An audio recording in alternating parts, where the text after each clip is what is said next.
మెరిసే తారలదే రూపం, విరిసే పువ్వులదే రూపం, అది నా కంటికి శూన్యం. మనసున కొలువై మమతల నెలవై వెలసిన దేవి ఏ రూపం, నా కన్నులు చూడని రూపం, గుడిలో దేవత ప్రతి రూపం నీ రూపం అపురూపం.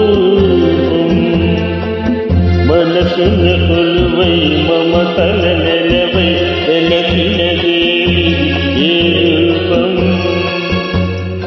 నా కన్నులు